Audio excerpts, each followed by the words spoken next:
Hai teman-teman, selamat datang di Suara Buku. Perkenalkan gue Prengke Panjaitan. Di channel ini gue akan nyampein rangkuman dari buku-buku dan beberapa literatur lainnya yang gue rasa menarik untuk disampaikan dan dapat memberikan insight buat kalian. Tapi sebelum kita mulai, jangan lupa subscribe, like, share, dan komen sebanyak-banyaknya agar kita bisa bertemu kembali di konten berikutnya. Hasil rangkuman buku yang akan gue sampaikan kali ini berjudul Mengapa Kita Tidur? Mengungkap keampuhan tidur dan bermimpi, karya Matthew Walker PhD. Pertama, memahami dampak tidur dan bermimpi bagi kesehatan manusia. Selama ini kita hanya menganggap tidur sebagai rutinitas dan kebiasaan. Setelah seharian beraktivitas, tidur merupakan solusi tepat untuk istirahat dan memulihkan tenaga. Namun, tidur dengan waktu yang cukup ternyata memiliki dampak yang sangat besar pada kesehatan manusia. Kok bisa? Menurut penelitian yang dilakukan oleh Profesor Matthew Walker, selaku penulis buku ini, saat kita terlalu sering begadang dan kurang tidur, lambat laun daya tahan tubuh kita akan menurun. Rutinitas tidur yang kurang dari 6 atau 7 jam setiap malamnya, ternyata dapat merusak sistem imunitas. Bahkan kurang tidur dapat membuat kita terkena Alzheimer. Oleh sebab itulah, kita harus memahami dan menerapkan pola tidur yang baik, dengan tujuan agar tidur kita lebih berkualitas. Tidur bukan hanya pelepas lelah, tapi juga sarana untuk menjaga tubuh dan pikiran. Jika kamu ingin semakin paham kenapa tidur itu sangat penting, kamu harus mendengarkan isi materi buku ini. Kamu akan mendapatkan wawasan baru kenapa tidur itu sangat penting. Selain itu, kamu juga dapat mengetahui tentang alasan mengapa pola tidur seseorang bisa berubah-ubah, dampak tidur bagi kesehatan tubuh, mengetahui pengaruh mimpi bagi tubuh, dan kiat agar dapat tidur nyenyak dan sehat. Kedua, tidur bisa berbahaya, tapi juga bermanfaat bagi tubuh. Waktu tidur terbaik menurut Organisasi Kesehatan Dunia dan Nation Sleep Foundation bagi orang dewasa adalah 8 jam per malam. Pertanyaannya, sudahkah kita memiliki ritme tidur yang baik, yaitu dengan bangun tanpa alarm, merasa segar ketika terbangun, dan tidak memerlukan kafein? Jika jawabannya tidak, sebenarnya kamu tidak sendirian loh. Faktanya, 2/3 populasi orang dewasa memiliki ritme tidur kurang dari 8 jam. Konsekuensi waktu tidur yang kurang optimal ini adalah rusaknya sistem imunitas tubuh. Kurang tidur juga merupakan gaya hidup yang dapat menentukan seseorang terkena Alzheimer atau tidak, mengganggu kadar gula darah, dan bahkan diklarifikasi mendekati tanda-tanda awal diabetes.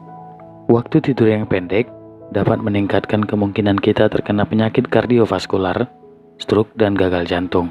Selain itu, gangguan tidur ternyata dapat menyebabkan penyakit kejiwaan kronis, diantaranya depresi, kecemasan, dan kecenderungan untuk bunuh diri. Oleh sebab itulah kita dianjurkan untuk memperbaiki pola tidur dari sekarang. Berdasarkan hasil penemuan dari kurun waktu 20 tahun belakangan, evolusi tidak membuat kesalahan saat membuat konsep tidur. Tidur bermanfaat untuk menjamin kesehatan tubuh dan dapat memperkaya beragam fungsi otak, termasuk kemampuan belajar, mengingat, dan mampu mengambil keputusan yang logis. Tidur juga bermanfaat bagi kesehatan psikologis, karena tidur dapat mengecek ulang jalan emosi kita dan membuat kita lebih tenang. Selain bermanfaat bagi kesehatan psikologis, tidur juga dapat mengisi persenjataan sistem imunitas kita. Tidur dapat melawan pertumbuhan sel-sel ganas, mencegah infeksi, dan menangkal berbagai penyakit.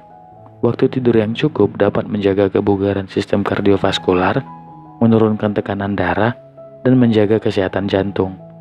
Berdasarkan penelitian terbaru, tidur adalah satu-satunya hal paling efektif yang dapat memulihkan kesehatan otak dan tubuh setiap hari. Nah, apakah sekarang kamu masih menganggap tidur itu hanya sekedar istirahat? Masihkah kamu ingin melanjutkan kebiasaan begadang yang ternyata dapat merusak sistem imunitas dan kesehatan tubuh?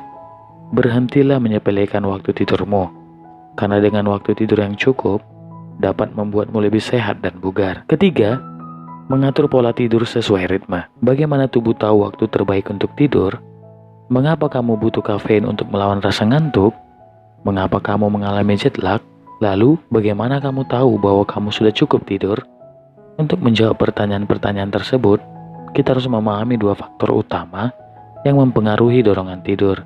Faktor pertama adalah pengetahuan kita tentang waktu 24 jam yang kita miliki. Pengetahuan tersebut dapat memberikan sinyal dalam membedakan siang dan malam, serta kapan waktu terbaik untuk tidur. Faktor kedua adalah zat kimia dalam otak kita yang dapat menciptakan dorongan tidur dan melatonin. Semakin lama kita terjaga, dorongan untuk tidur semakin tinggi, sehingga kita pun mengantuk. Keseimbangan dua faktor ini dapat membuat kita lebih waspada terhadap pola tidur yang kita miliki. Kita jadi tahu kapan merasa lelah dan membutuhkan tidur, serta tahu apakah kita sudah tidur nyenyak apa belum. Umumnya, setiap orang memiliki ritme tidur yang berbeda-beda. Kita tidak dapat menyamakan kebiasaan tidur orang lain dengan diri kita. Saat kita terbiasa memiliki jam tidur 8 jam per hari, lalu tiba-tiba tidur kita kurang, dampak yang akan kita alami adalah gangguan tidur. Kita akan selalu merasa ngantuk dan sulit berkonsentrasi. Begitu pula saat kita menekan rasa kantuk yang kita miliki dengan mengkonsumsi kafein yang membuat kita lebih kuat untuk begadang. Dampak jangka panjangnya adalah kita mengalami kesulitan tidur dan waktu tidur kita menjadi berkurang. Misalnya, pada suatu hari kamu memutuskan untuk begadang. Adanya bantuan kafein membuatmu merasa segar sampai pagi hari. Namun menjelang siang, dorongan rasa ngantuk akan membuatmu kewalahan. Dorongan itu akan terus berlanjut hingga malam. Untuk mengetahui apakah kamu sudah memiliki waktu tidur yang cukup, coba renungkan beberapa pertanyaan ini. 1. Apakah kamu tidur kembali setelah pukul 10 atau 11 siang? Jika iya, bisa jadi kamu belum memiliki kualitas tidur yang baik. Kedua, apakah kamu bisa bekerja dengan optimal tanpa bantuan kafein sebelum siang? Jika tidak, kamu tengah berusaha mengobati waktu tidurmu secara mandiri. Dua hal ini perlu kamu cermati agar kamu dapat memperbaiki pola tidurmu. Sederhananya, saat kita mudah lesu dan tertidur pada tengah hari atau membutuhkan asupan kafein untuk menjaga kesadaran, biasanya itu terjadi karena kita kurang tidur. Oleh sebab itu, sebaiknya mulai sekarang kamu menjaga pola tidurmu. Jangan biarkan kebiasaan buruk tidurmu merugikan dan merusak kesehatanmu. Ubahlah kebiasaan itu dari sekarang, selagi masih ada kesempatan. Keempat, memahami definisi tidur dan bagaimana otak menciptakan tidur. Pertama, pernahkah kamu berpikir, mengapa saat kita melihat seseorang berbaring di sofa dan tidak bergerak kita menyebutnya tidur, bukan koma atau meninggal? Itu terjadi karena kita sudah mengenali bagaimana posisi tidur pada umumnya. Kita memahami kapan seseorang berada dalam posisi tertidur atau berada pada masa kritis. Alam bawah sadar kita telah memiliki semacam radar yang menunjukkan definisi tidur. Kedua, bagaimana kamu tahu bahwa kamu sudah tidur? Seperti saat kita menebak seseorang sedang tidur, kita pun memiliki kesadaran untuk memahami bahwa saat kita sudah tidak memiliki kesadaran terhadap hal-hal di sekitar kita, maka saat itulah kita sedang tertidur. Secara sadar, kita sudah memahami konsep tidur. Namun berdasarkan penelitian ilmiah tentang tidur, tidur itu sebenarnya memerlukan catatan sinyal yang menggunakan elektrode, semacam penghantar listrik di 3 area, yaitu aktivitas otak, aktivitas gerakan mata, dan aktivitas otot. 3 area itu secara bersamaan dikelompokkan dalam satu istilah, yaitu polisomnografi. Saat ini, polisomnografi digunakan sebagai alat tes kesehatan untuk mengetahui gangguan tidur. Dalam sebuah percobaan saat bayi tertidur dengan gerakan mata masih aktif, maka grafik yang terlihat akan sama aktifnya seperti saat terjaga. Sebaliknya, saat bayi tidur tanpa gerakan mata, maka grafik gelombang otak pun terlihat tenang. Para ilmuwan menamakan fase tidur pertama yaitu non-REM, alias non-rapid eye movement, atau tidur dengan gerakan mata lambat, yang dikenal dengan istilah tidur ayam. Dan fase tidur kedua disebut REM, atau rapid eye movement, atau tidur dengan gerakan mata cepat, alias tidur pulas atau bermimpi. Lalu, bagaimana otak menciptakan tidur? Penulis menjelaskan bahwa sebelum kita tidur, aktivitas otak saat terjaga akan terlihat naik turun. Lalu pelan-pelan, setelah kita beradaptasi dengan keadaan sambil berguling bolak-balik, kita masuk pada fase tidur ayam. Lalu kita akan masuk pada fase lebih dalam, yaitu tidur non-REM. Kemudian tidur nyenyak akan kita capai saat kita tidur REM. Kebiasaan tidur dialami semua makhluk hidup, namun hanya manusia yang memiliki proses tidur yang berbeda. Pola tidur kita tidak seperti makhluk hidup lainnya, karena jumlah waktu tidur dan kapan waktu tidur sudah diatur secara komprehensif, yaitu dengan cara yang modern. Seru ya, mempelajari definisi tidur. dan fase tidur yang kita alami, ternyata ada proses panjang yang kita lalui saat ingin tidur. Uniknya, pola tidur manusia itu berbeda dengan makhluk lainnya. Sekarang, apakah kamu dapat membayangkan bagaimana gelombang otak kita saat tidur? Kelima, siklus tidur manusia itu berbeda-beda berdasarkan usia. Bagaimana siklus tidur yang kita alami? Apakah tetap atau berubah sesuai jenjang usia kita? Berdasarkan apa yang disampaikan penulis, sebelum kita lahir ternyata kita sudah memiliki siklus tidur sendiri. Pada saat kita masih dalam kandungan atau masih berupa janin, sebagian besar waktu kita habiskan dalam keadaan tidur. Durasi waktu tidur sekitar 6 jam untuk non-REM, 6 jam untuk tidur REM, dan 12 jam lainnya belum diketahui keadaan pastinya. Namun yang pasti janin tidak berada pada posisi sadar secara penuh. Pada bayi baru lahir, siklus tidurnya langsung memasuki fase REM setelah menyusu. Bayi memiliki pola tidur berbeda dengan orang dewasa. Bayi memiliki pola tidur polifasik, yaitu tidur pada siang hari dan bangun pada malam hari. Namun jangan khawatir, karena pola tidur bayi akan berubah seiring bertambah usia. Lalu saat remaja, pola tidur akan mengalami perubahan, terlebih karena padanya aktivitas yang harus dilalui. Setelah dipengaruhi aktivitas, pola tidur juga dipengaruhi oleh kadar melatonin, atau dorongan tidur yang terus meningkat. Pada masa remaja, kita memiliki instruksi tidur atau tidak sesuai jam yang kita kehendaki. Akibatnya, kita tidak tertarik tidur pada jam 9 malam. Berbeda lagi dengan jam tidur pada masa parubaya dan lanjut usia.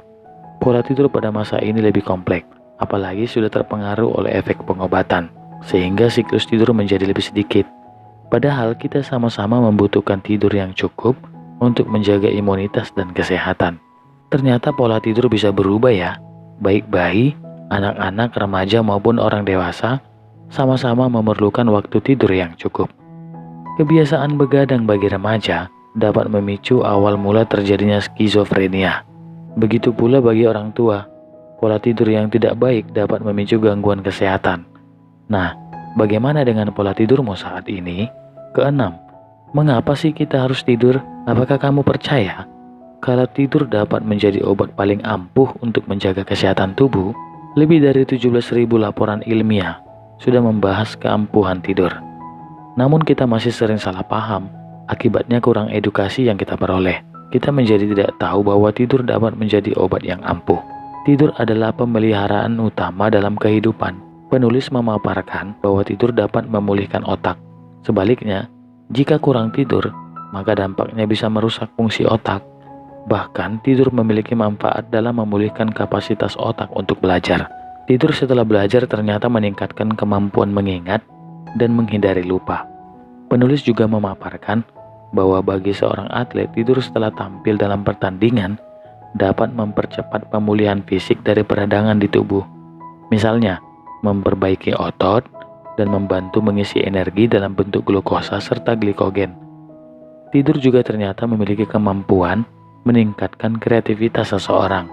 Berdasarkan penelitian saat kita tidur, otak akan menunjukkan serangkaian pengetahuan yang berbeda, yang dapat membentuk kemampuan memecahkan masalah dengan cara yang mengesankan. Hebat sekali ya. Inilah mengapa kita harus memiliki tidur yang cukup.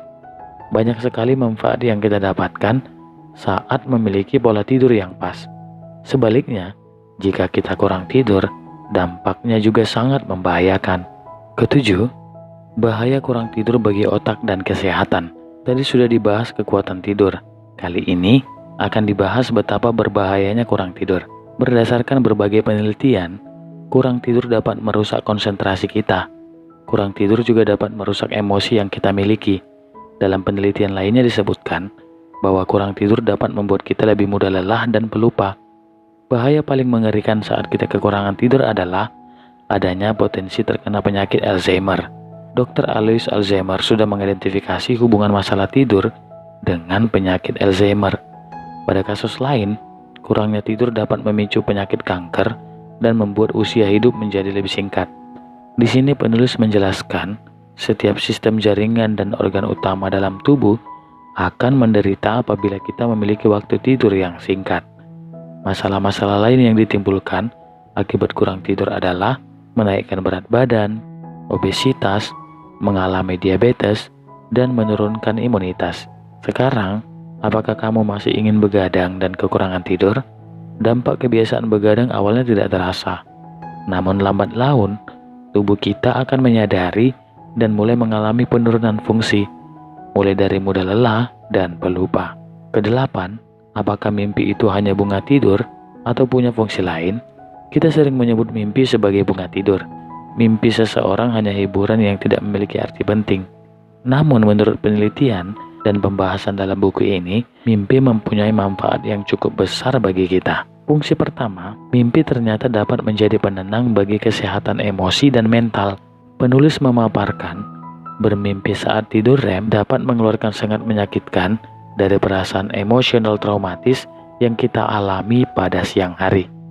Mimpi dapat menawarkan perubahan emosi yang kita miliki pada keesokan harinya. Fungsi kedua mimpi adalah memecahkan masalah dan kreativitas. Jadi saat kita tertidur dan bermimpi, otak kita akan merenungkan sebilik besar pengetahuan baru. Sehingga saat kita terbangun dan mendapatkan semacam pikiran luas, kita mendapatkan solusi dari masalah yang belum kita pahami. Itulah beberapa fungsi mimpi. Ternyata, mimpi bukan hanya pelengkap saat kita tidur lelap. Mimpi dapat menjadi jalan memecahkan masalah atau menemukan ide-ide segar saat menggali kreativitas kita. Apakah kamu pernah mengalami mimpi yang membuatmu begitu tenang dan bersemangat? Kesembilan, godaan dan gangguan tidur itu lebih bahaya dari yang kamu pikirkan. Mengapa kamu sering begadang dan mengalami kesulitan tidur? Terkadang kita memiliki pola tidur yang kurang baik, bukan karena keinginan sendiri. Beberapa kasus menunjukkan kurang tidur bisa terjadi karena beberapa masalah. Bisa jadi kita mengalami insomnia dan somnambulisme. Beberapa alasan ini membuat kita susah tidur secara maksimal. Terlalu banyak mengkonsumsi kafein, ingin begadang malam hari, tidur dengan bantuan pil tidur atau alkohol, dan gangguan dari layar HP sebetulnya dapat juga memicu waktu tidur kita jadi kurang berkualitas. Kebiasaan minum obat tidur perlu kita perhatikan, karena sebenarnya dapat merusak kesehatan kita. Berdasarkan penelitian yang dilakukan oleh seorang psikiater, menyatakan bahwa penggunaan pil tidur dapat menyebabkan kematian dan mendatangkan penyakit baru. Karena itu, jika kita mengalami gangguan tidur, lebih baik kita tidak menggunakan pil tidur. Agar tidur lebih berkualitas, kita bisa mencoba kiat hidup sehat, seperti mematuhi jadwal tidur, berolahraga, menghindari kafein atau nikotin, tidak minum alkohol, dan makan makanan berat sebelum tidur. Lalu jika memungkinkan, hindari menggunakan obat-obatan yang mengganggu tidur. Jangan tidur siang setelah jam 3 sore. Rilekskan tubuh sebelum tidur. Mandi air hangat. Gunakan kamar yang gelap dan sejuk. Serta tidak menggunakan HP sebelum tidur. Hal-hal tersebut dapat meningkatkan kualitas tidurmu. Menurut gua, pesan yang disampaikan buku ini adalah tidur memang sangat penting. Adanya siang dan malam menunjukkan keseimbangan agar kita bisa melakukan aktivitas pada siang hari dan beristirahat pada malam hari. Karena itulah kita harus menjaga pola tidur kita. Tidur yang cukup akan menjadi obat yang paling ampuh untuk menjaga kesehatan emosi, mental, dan tubuh. Sebaliknya, jika kurang tidur, berbagai penyakit akan mudah menyerang kita. Itulah sebabnya kita harus bijak dalam mengelola waktu. Dengan begitu, kita bisa tetap produktif dan dapat tidur dengan kualitas terbaik. Saran yang bisa lo terapkan, berbagai penelitian telah membuktikan bahwa tidur yang cukup dapat menjadi obat yang menyehatkan tubuh. Maka dari itu, jika kamu ingin memperbaiki kesehatan tubuh dan pola hidup sehat, langkah awal yang harus kamu tempuh adalah dengan memperbaiki kualitas tidurmu. Memiliki waktu tidur yang cukup akan membuat hidupmu lebih tertata dan bahagia. Sekian rangkuman buku kali ini teman-teman. Semoga kalian mendapatkan insight-nya ya. Jangan lupa subscribe, like, share, dan komen teman-teman agar kalian mendapatkan rangkuman atau studi literatur menarik lainnya. Semoga kalian selalu sehat, bahagia, dan bersyukur. Terima kasih.